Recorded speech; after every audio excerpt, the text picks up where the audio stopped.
Non, voilà, malicieux, c'est pas possible, malicieux.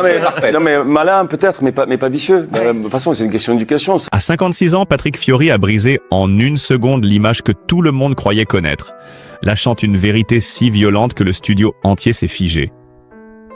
Lorsqu'on lui demande s'il a réellement vécu l'amour, il baisse les yeux, hésite, puis murmure d'une voix presque brisée « Oui, une seule fois ». Mais le choc absolu arrive quand il révèle un nom inattendu, un nom capable de renverser toute son histoire et de bouleverser à jamais ceux qui l'écoutent. À partir de cette révélation bouleversante, l'histoire remonte brutalement dans le temps, jusqu'au soir d'automne 2021 où tout a basculé sans que personne ne comprenne vraiment pourquoi. Ce soir-là, dans les coulisses encore vibrantes d'une salle comble à Toulouse, Patrick Fiori sortait de scène, lessivé mais porté par l'adrénaline familière des concerts. Rien, absolument rien, n'annonçait la rencontre qui allait fissurer sa vie stable et méthodique. Pourtant, à quelques mètres des loges, une jeune femme attendait, presque intimidée. Elle s'appelait Charline, 27 ans, enseignante, étrangère au monde du spectacle et au code du milieu artistique. Ce qui frappa Patrick, ce ne fut ni sa jeunesse ni sa timidité, mais le regard franc et totalement dépourvu d'admiration aveugle qu'elle posait sur lui. Elle ne semblait pas parler au chanteur reconnu, mais à l'homme ordinaire qu'il avait oublié d'être. Cette simplicité la désarmait. Leur échange, censé durer quelques secondes, s'étira inexplicablement. Des confidences légères devinrent une conversation profonde, puis un moment suspendu qui, selon un technicien présent ce soir-là, aurait duré près d'1 heure sans que Patrick ne s'en rende compte. Il semblait respirer différemment, comme s'il venait de sortir d'une longue apnée. Les semaines suivantes, ce fil ténu se transforma en une ligne de vie inattendue. Messages tardifs, appels discrets, rendez-vous soigneusement cachés à Paris puis dans le Sud. Chaque rencontre semblait lui rendre une part de lui-même qu'il croyait perdue. Et pourtant, derrière cette légèreté retrouvée, un trouble silencieux commençait à s'installer chez ceux qui le connaissaient vraiment. Vraiment. Son entourage le voyait plus absent, les yeux souvent perdus dans un ailleurs qu'il ne partageait pas. Certains collaborateurs évoquèrent même un épisode étrange. Patrick aurait disparu 3 jours entiers sans prévenir, coupant son téléphone, laissant derrière lui une inquiétude inhabituelle. Lui qui avait toujours fonctionné avec une rigueur presque militaire semblait se fissurer. Ce changement, imperceptible puis flagrant, éveilla des soupçons chez ses proches, mais personne n'osa poser la question essentielle. Que fuyait-il vraiment? L'essoufflement intérieur, la fatigue accumulée, ou une vie devenue trop silencieuse pour un homme façonné par le tumulte des émotions? Car derrière cette rencontre nouvelle se cachait un autre chapitre, bien plus ancien, que Patrick croyait avoir enterré. Un chapitre fait de sérénité mais aussi de fragilité intime, celui qu'il avait construit avec Ariane, loin des micros et des feux de la rampe. Leur foyer, partagé entre Paris, la Corse et de longues périodes de création, avait longtemps donné l'impression d'un refuge solide. Mais ce que personne ne savait alors, c'est que le calme qui les entourait était devenu pour Patrick un territoire inconnu, presque inquiétant. Il ne savait plus comment habiter une vie sans turbulence. Cette incapacité à accepter la paix grandissait dans l'ombre, invisible aux yeux du public, mais terriblement réelle pour lui. Alors, lorsque Charline entra dans sa vie avec une fraîcheur dénuée de toute attente, Patrick n'y vit pas seulement un souffle nouveau. Il y vit une échappatoire. Un moyen de retrouver le battement intense qu'il avait connu autrefois, celui qui lui donnait l'impression d'exister pleinement. Peu à peu, il se sentit irrésistiblement attiré vers le sud, multipliant les allers-retours, passant davantage de temps loin de son foyer, invoquant des projets, des obligations, des répétitions qui n'existaient pas toujours réellement. Ariane, lucide mais digne, observa en silence cette dérive lente. Elle ne demanda rien, ne chercha pas à retenir ce qui lui échappait déjà. Et c'est précisément ce silence, ce refus de se battre contre l'inévitable, qui rendit la rupture encore plus déchirante. Au printemps 2022, la décision tomba comme un coup près. Patrick quitta la maison familiale. Pour ceux qui l'entouraient, ce fut un séisme. Aucun scandale, aucun conflit, seulement une désertion brutale et incompréhensible après plus de 10 ans d'une union discrète et solide. Il s'installa à Ajaccio, face à la mer, cherchant à reconstruire quelque chose qu'il ne savait même pas nommer. Avec Charline, il tenta de créer une nouvelle normalité, une vie sans code médiatique, sans étiquette, sans pression. Elle refusait les interviews, évitait les photos, ne souhaitait pas devenir un visage public. Cette réserve plaisait à Patrick, qui avait fini par comprendre combien l'exposition peut détruire ce qu'elle éclaire. En 2023, la naissance de leur fils, Ange, scella cette relation inattendue. Pourtant, malgré cette joie intime, malgré ce renouveau apparent, une ombre persistait dans le regard de Patrick. Ceux qui l'écoutaient en studio remarquaient un ton différent dans ses chansons, plus doux, plus intime, mais aussi profondément mélancolique, comme si une partie de lui restait ancrée ailleurs. Ses propres mots, prononcés plus tard dans un moment d'une sincérité désarmante, allaient confirmer ce que personne n'osait formuler. Il n'avait pas seulement cherché l'amour, il avait cherché à fuir le sien. Et cette vérité, qu'il gardait encore en lui, n'attendait qu'un instant de faiblesse pour éclater. Dans cette fragilité nouvelle où chaque silence semblait peser plus lourd que les mots, un autre pan de son histoire s'est imposé comme une évidence qu'il ne pouvait plus repousser. Celui de ses amours antérieurs qui avaient façonné sa manière même de respirer et d'aimer, et qui allait ressurgir avec une force inattendue au moment où il tentait désespérément de se réinventer. Car avant la paix fragile d'Ariane, avant la douceur imprévisible de Charline, il y avait eu le feu, la démesure, la passion aveuglante qui l'avait propulsé, à la fin des années 1990, dans un ouragan sentimental dont il ne sortirait jamais tout à fait indemne. À cette époque, les projecteurs brûlaient au plus fort que jamais.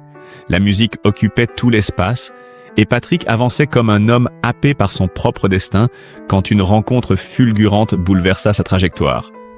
Lara Fabian. Leur première conversation dans les coulisses d'une cérémonie parisienne ne fut pas un simple échange professionnel, mais une collision de deux univers émotionnels. Patrick fut frappé par cette voix qu'il connaissait déjà mais qui, en face de lui, semblait porter une vérité brute, un cri intérieur qu'il reconnaissait immédiatement. La passion fut immédiate, totale, presque dangereuse. Ils devinrent le couple dont tout le monde parlait sans cesse, un duo que l'on comparait à des légendes. Deux volcans prêts à entrer en éruption à chaque apparition publique. Les médias se nourrissèrent de leur histoire. Les fans projetaient sur eux une perfection qu'aucun être humain ne pouvait incarner. Mais dans cette lumière constante, leur intimité se consumait peu à peu. Les nuits étaient courtes, les tournées interminables, les attentes écrasantes, et la moindre absence devenait un titre de presse. Lara, hypersensible, vivait chaque émotion comme une déflagration.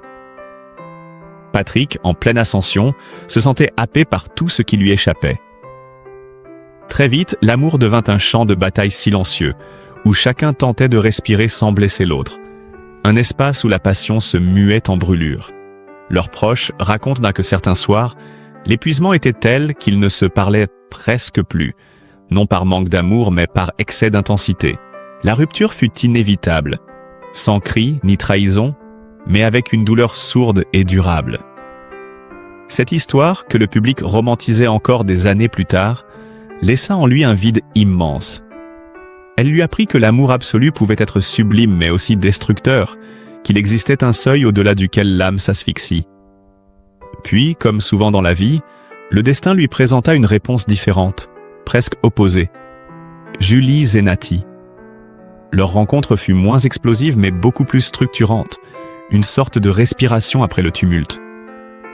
Dans l'univers incandescent de Notre-Dame de Paris, ils apprirent à s'aimer en travaillant, à se comprendre sans se heurter, à grandir côte à côte. Pour Patrick, Julie fut un refuge nouveau, une complice lumineuse et attentive. Pour elle, il fut un mentor, un protecteur, une présence rassurante dans un milieu impitoyable. Leur relation se construisit dans le quotidien des loges, dans les rires étouffés entre deux répétitions, dans la fatigue partagée des tournées. On les imaginait faits pour durer, peut-être même pour fonder une famille, tant leurs projets s'entremêlèrent avec naturel. Mais cette proximité totale finit par devenir un piège invisible. Julie l'avouera plus tard. Elle ne savait plus distinguer ce qui appartenait à l'artiste, au compagnon ou au partenaire de scène. L'amour s'usait non pas par manque, mais par trop-plein. Ils s'aimaient bien, peut-être trop bien, pour ne pas finir par se perdre dans cette fusion qui ne laissait plus de place à la respiration individuelle.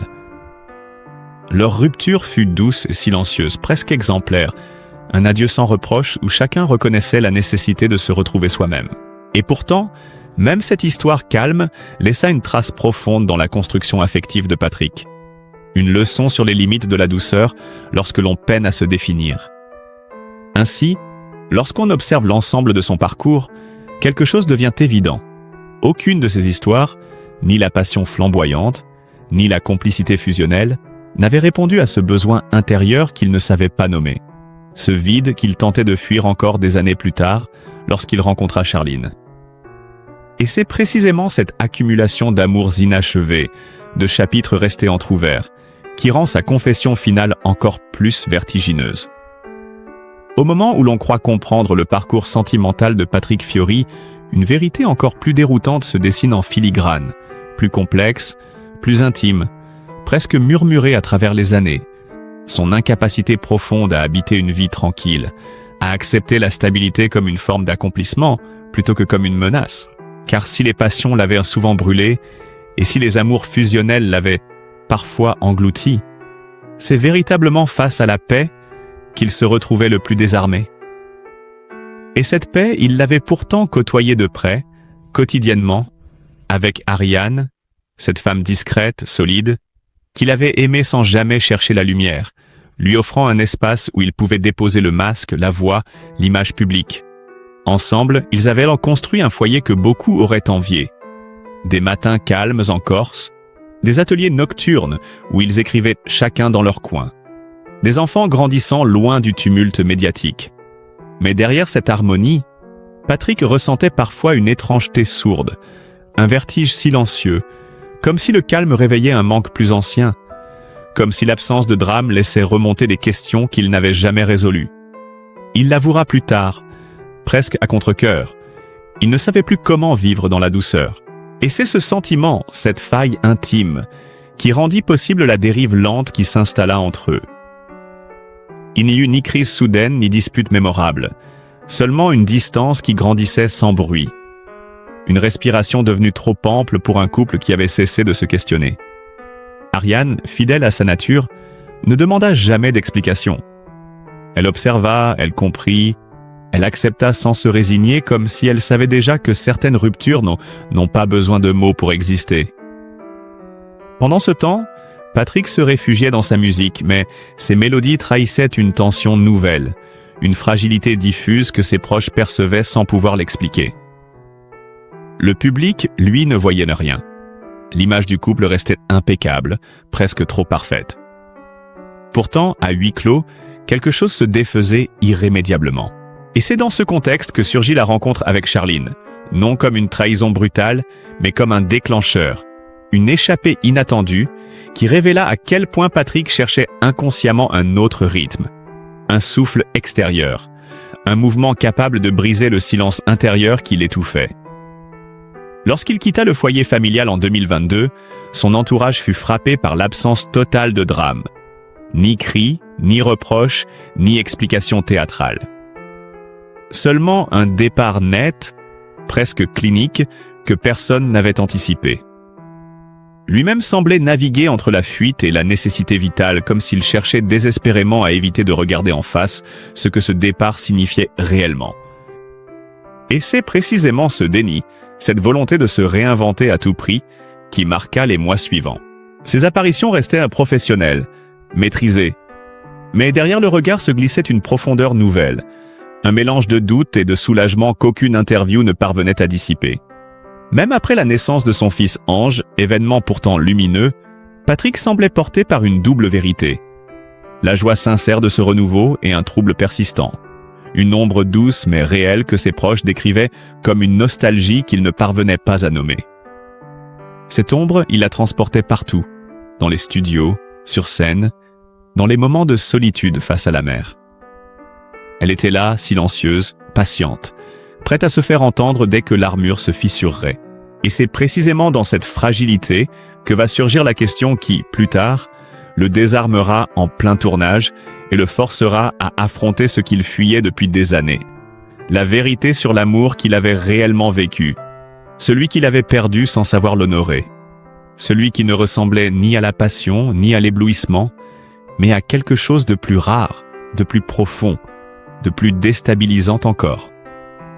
C'est là que l'histoire bascule vers sa scène la plus poignante, celle où un homme, après avoir aimé, fui, reconstruit et recommencé, va prononcer un nom capable de bouleverser tout ce que l'on croyait comprendre de sa vie. Et c'est précisément dans cet état de fragilité intérieure, fait d'équilibres instables et de vérités retenues, que Patrick se retrouve quelques mois plus tard, assis face aux caméras d'un documentaire que l'on pensait anodin, consacré à son parcours, à ses racines et à la façon dont ces différentes époques l'avaient façonné. Rien, absolument rien, ne laissait présager l'onde de choc qui allait suivre. Le tournage se déroulait dans une atmosphère feutrée, presque intime, comme si l'équipe avait volontairement cherché à créer un espace où la parole pourrait se déposer sans défense. Les images d'archives défilaient doucement, ses débuts, ses triomphes, ses collaborations marquantes. Et Patrick y réagissait avec une nostalgie mesurée, tantôt souriante, tantôt silencieuse. Puis vint la question, glissée avec une douceur presque inquiétante, comme si l'intervieweur avait attendu le moment exact où les protections tomberaient. Vous avez chanté l'amour toute votre vie, mais l'avez-vous vraiment vécu? À cet instant, quelque chose changea dans l'air. Patrick ne sourit plus. Son regard s'éteignit légèrement, non par tristesse, mais par une lucidité brusque, crue, comme si l'on venait de poser la main sur une cicatrice qu'il croyait invisible. Il baissa les yeux, inspira longuement, et un silence épais envahit le plateau, un silence que personne n'osa interrompre. Lorsqu'il parla enfin, sa voix avait perdu sa brillance. Elle était plus grave, plus nue. Oui, une fois, une seule. L'équipe se figea. Personne ne s'attendait à un aveu aussi abrupt, aussi vulnérable. Mais l'intervieweur, comprenant que l'instant était rare, unique, osa la question suivante, celle dont dépendrait toute la suite. Et qui était-elle? Le cœur du plateau sembla cesser de battre. Patrick resta immobile, les paupières fermées comme s'il devait arracher ce nom à l'intérieur de lui-même. Personne ne respira. Même les techniciens, pourtant habitués aux moments intenses, ressentirent bien que ce silence-là n'était pas un silence médiatique, mais un silence d'homme. Lorsqu'il releva les yeux, ses traits étaient tendus, presque douloureux. Et alors, d'une voix si faible qu'on aurait cru qu'elle allait se briser, il murmura « Ariane ? C'était Ariane !» Un choc, un véritable séisme traversa la pièce. Ce n'était pas le nom attendu. Ce n'était pas le nom que les fans auraient imaginé, ni celui que les médias auraient spéculé. Ce nom-là, prononcé sans phare, sans justification, portait le poids d'une vérité enfouie depuis des années. Le caméraman racontera plus tard que ses mains ont tremblé. Une maquilleuse dira qu'elle a senti un frisson courir dans son dos. Ce nom résonnait parce qu'il ne s'agissait pas d'une romance flamboyante, ni d'un scandale, mais de quelque chose de bien plus rare. L'amour calme, profond, silencieux, celui que Patrick n'avait pas su reconnaître quand il le vivait. Et tandis que ce nom flottait encore dans l'air, l'intervieweur ne posa plus aucune question. Il comprit que tout avait été dit. Dans les minutes qui suivirent, Patrick ne parla presque plus. Il se contenta de fixer le sol, comme si le simple fait d'avoir prononcé cette vérité avait ouvert une brèche qu'il ne pourrait plus refermer. À cet instant précis, un homme venait de s'avouer à lui-même ce qu'il fuyait depuis des années. L'amour de sa vie n'était pas celui qui l'avait bouleversé, ni celui qui l'avait accompagné, ni celui qui le rajeunissait, mais celui qui l'avait laissé partir dans la discrétion la plus totale. C'est là que naît le véritable drame, non pas médiatique, mais profondément humain. Celui d'un homme qui réalise trop tard qu'on ne remplace jamais la paix qu'offre une âme qui vous voit entièrement. Après cette confession arrachée presque malgré lui, l'atmosphère du plateau demeura suspendue, comme si le temps avait cessé de circuler autour de ce nom qui venait de jaillir du passé. Mais le véritable séisme, celui que les caméras ne pouvaient saisir qu'imparfaitement, avait lieu à l'intérieur de Patrick, dans cette zone intime où se mêlaient regret, lucidité tardive et une forme bouleversante d'acceptation. Car en prononçant le nom d'Ariane, il ne révélait pas seulement une vérité sentimentale, il mettait à nu l'erreur la plus profonde de sa vie. Avoir confondu la paix avec l'ennui, la stabilité avec l'absence d'émotion, alors qu'il s'agissait en réalité du seul amour capable de lui offrir un socle, un ancrage, quelque chose qui survivait au tumulte. Dans les jours qui suivirent la diffusion interne du documentaire, ceux qui croisèrent Patrick constatèrent un changement subtil mais indéniable. Il parlait moins, il souriait avec retenue, comme s'il savait désormais que ses mots pouvaient trahir ce qu'il ne parvenait plus à dissimuler. Ses proches rapportèrent donc qu'il semblait marcher avec prudence, comme si chaque pas réveillait une mémoire enfouie. Même dans les studios, lors des sessions d'enregistrement, sa voix avait gagné une profondeur nouvelle, un tremblement presque imperceptible mais chargé de sens. Ses chansons, pourtant écrites bien avant cette confession, prenèrent soudain une teinte mélancolique supplémentaire, comme si elles lui renvoyèrent un miroir qu'il n'avait jamais voulu regarder. Pendant ce temps, Ariane, informée non pas par les médias mais par un proche discret, resta fidèle à elle-même. Silencieuse, digne, insaisissable. Elle ne fit aucune déclaration, aucune réaction publique, pas même une allusion indirecte. Elle continua d'écrire pour d'autres, de protéger ses enfants, de mener cette vie retirée qu'elle avait choisie bien avant que tout ne s'effondre. Cependant, ceux qui la connaissaient intimement disaient qu'elle avait simplement hoché la tête en apprenant les mots de Patrick, comme une femme qui savait déjà depuis longtemps ce qu'il venait de réaliser trop tard. Et peut-être était-ce cela le plus douloureux, l'idée que cette vérité n'était pas une révélation pour elle, mais la confirmation d'un amour qu'elle avait porté seule dans le silence après son départ. Quant à Charline, la situation devint plus complexe. Elle ne chercha pas à se justifier ni à s'imposer dans un récit qui ne lui appartenait pas. Elle continua de vivre à l'écart, de protéger leur enfant, consciente que certaines vérités du passé peuvent coexister avec la réalité du présent sans la détruire, mais en la fragilisant. Pourtant, dans l'intimité du couple, un trouble discret s'installa. Non pas un conflit ouvert, mais une distance légère, presque imperceptible, comme si le nom prononcé à la télévision avait ouvert une fenêtre que Patrick ne pouvait plus refermer. Il ne reniait rien de sa vie actuelle, il ne regrettait pas son fils, ni la simplicité qu'il trouvait auprès de Charline. Mais il apparaissait clairement que quelque chose, en lui, s'était réorganisé. Il marchait désormais avec la conscience aiguë que certaines histoires ne meurent jamais vraiment, et que l'on peut avancer tout en portant en soi une absence. Ses confidences ultérieures à des proches allaient d'ailleurs dans ce sens.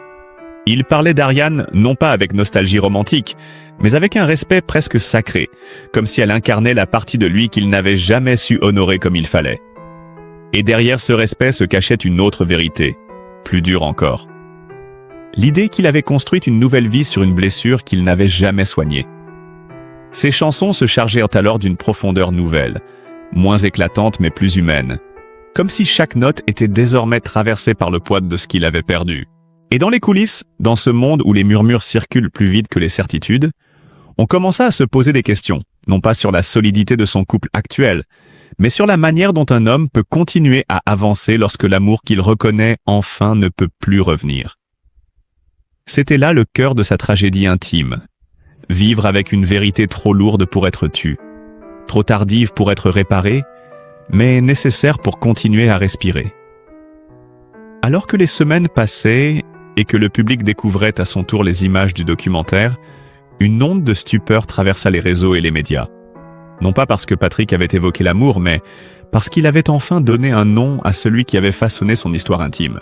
Les réactions se multiplièrent, certains saluant son courage, d'autres s'interrogeant sur la portée d'un aveu si tardif. Mais tous reconnaissaient la même chose. Cette confession n'était pas un geste publicitaire, ni un effet dramatique, mais un moment d'humanité pure, presque douloureuse. Et dans ce tumulte, Patrick demeurait silencieux, comme s'il avait déjà tout dit, tout livré, tout déposé. Il se concentrait sur sa musique, sur son fils, sur ce présent fragile qu'il tentait de préserver malgré la tempête intérieure que ses mots avaient déclenchée. Pourtant, derrière ce silence, une réflexion plus vaste l'habitait. Il comprenait désormais que la vie n'est jamais une ligne droite, que certains chemins ne se referment pas même lorsqu'on croit les avoir quittés, et que les amours véritables n'obéissent ni à la logique ni au calendrier. Ceux qui l'approchaient remarquèrent un changement subtil dans sa manière d'être.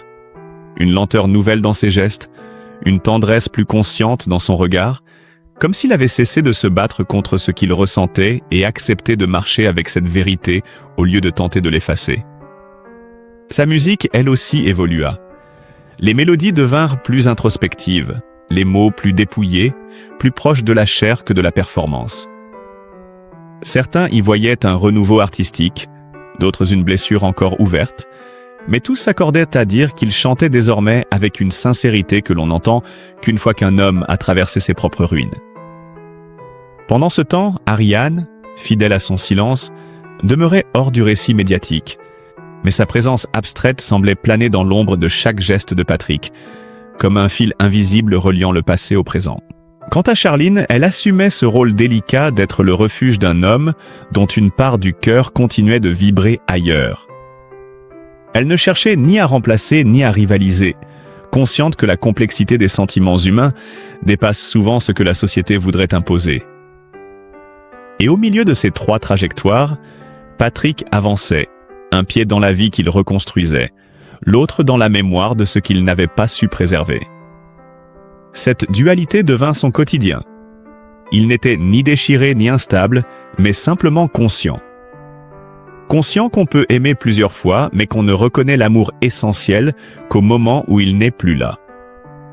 Conscient que tout ce qui avait été dit face caméra n'était pas destiné à rouvrir une histoire, mais à libérer un poids qu'il avait accompagné en silence depuis trop longtemps. Et c'est là que se trouve la véritable portée de sa confession. Ce n'était pas une déclaration, encore moins un appel, mais une vérité nécessaire pour continuer d'avancer, pour cesser de courir après des sensations qui tentaient, en vain, de remplacer ce qu'il avait déjà vécu. Sa trajectoire, depuis cette révélation, ressemble à celle d'un homme qui accepte enfin sa propre complexité, ses contradictions, ses regrets, et qui ose regarder sa vie avec une honnêteté rare. Et pour ceux qui l'écoutent, pour ceux qui ont suivi son parcours depuis ses débuts, une question demeure suspendue comme une note tenue trop longtemps. Un homme peut-il vraiment tourner la page quand l'amour qu'il reconnaît comme le sien appartient à un passé qu'il ne pourra jamais retrouver? Si cette histoire vous a touché, si vous aussi comprenez la fragilité d'un cœur qui cherche encore sa vérité, alors laissez un message de soutien pour Patrick. Likez la vidéo, partagez-la autour de vous et abonnez-vous pour découvrir d'autres récits humains, profonds et sincères. Votre soutien fait vivre cette chaîne.